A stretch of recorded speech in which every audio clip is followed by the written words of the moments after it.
Nama pembentang ialah Muhammad Hafiz Hazim bin Norizam dan nombor matrik ialah D2022-110-3821.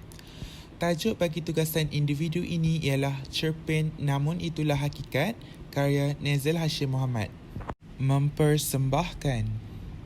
Cerpen ini mengisahkan tentang kehidupan masyarakat yang tinggal di sebuah kampung yang didiami oleh keluarga Pak Mit, Tok Nyan, keluarga aku dan 8 lagi keluarga.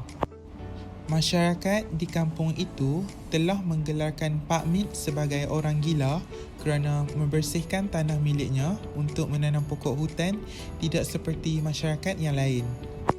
Pak Mit juga menggunakan sebahagian tanah sawah di sebelah rumahnya untuk menanam pokok hutan. Namun, pokok sedia ada di tepi sungai dijaga dengan baik. Pak Mit dianggap gila kerana menanam pokok-pokok hutan. Perkara ini merupakan perkara yang luar daripada kebiasaan bagi orang-orang kampung. Biasanya, orang-orang kampung akan membersihkan tanah untuk ditanam dengan pokok buah-buahan. Aku melihat Pak Mit sebagai seorang yang rajin berusaha, tekun, penyabar dan kurang bercakap.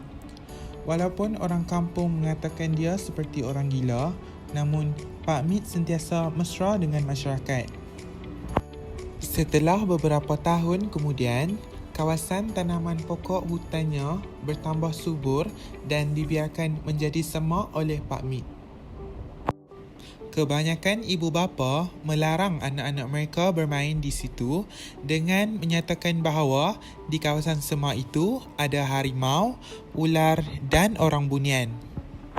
Walaupun digelar gila oleh orang-orang kampung, Pak Mit tetap melayan orang kampung dengan baik dan terus bekerja dengan penuh tekun dan berdisiplin.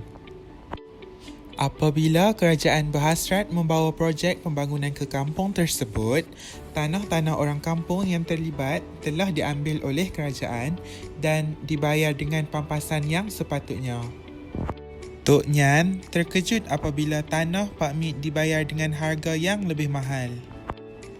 Pak Mit memberitahu Tok Nyan yang tanahnya dibayar dengan harga yang tinggi kerana pokok-pokok jati yang ditanam oleh Pak Mit ada nilai pasaran. Bahagian tanah hutan buatan Pak Mit yang tidak diambil oleh kerajaan pula dijadikan tempat untuk anak-anak muda belajar tentang alam semula jadi. Kehidupan di kampung pada masa itu sangatlah susah, apatah lagi kampung tempat tinggal aku jauh di pedalaman. Misalnya, untuk ke Jalan Berturak, penduduk perlu melalui batas sawah sejauh 3 km dan berjalan kaki 4 km lagi ke sekolah. Sumber air pula datangnya dari sungai, telaga dan air hujan yang ditakung, manakala sumber cahaya pada waktu malam datangnya daripada pelita dan lampu gasolin. Pembangunan luar bandar dilaksanakan seluruh negara, termasuk kampung aku. Akhirnya, datanglah pasukan juruukur untuk menentukan kawasan yang hendak dijadikan jalan. Tanah Pak Mit terpilih dan Pak Mit mendapat pampasan yang lumayan. Tergamam Tok Nyan apabila diberitahu oleh Tok Penghulu tanah rang Pak Mit mendapat bayaran pampasan yang tinggi. Hal ini kerana pokok-pokok yang ada di tanah tersebut bernilai tinggi. Pokok hutan yang ditanam Pak Mit ialah pokok jati, pokok sentang dan pokok teja yang digunakan untuk membuat minyak wangi. Semua pokok itu dinilai dan dibayar mengikut harga semasa.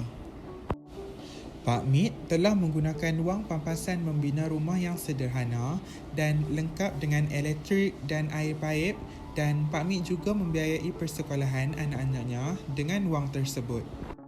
Dia juga membantu menyumbangkan sedikit daripada habuan pampasan kepada surau dengan membeli 50 helai kain sejadah. Kini anak-anak Pak Mit berjaya dalam pelajaran.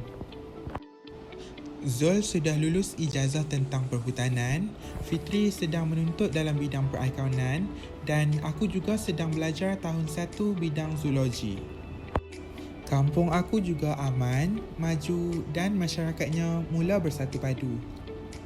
Semua golongan tua di kampung tersebut diberikan peranan untuk membangunkan masyarakat termasuk ayah aku yang dilantik sebagai setiausaha lembaga masjid. Anak-anak muda pula dilantik menganggotai lembaga masjid. Sejak itu, aku melihat kampungku cukup aman, maju dan penduduknya bersatu padu. Tidak terdengar lagi panggilan-panggilan yang menghina sesama penduduk kampung. Aku berasa berat hati untuk meninggalkan kampung halaman apabila aku telah tamat pengajian nanti. Sekian, terima kasih.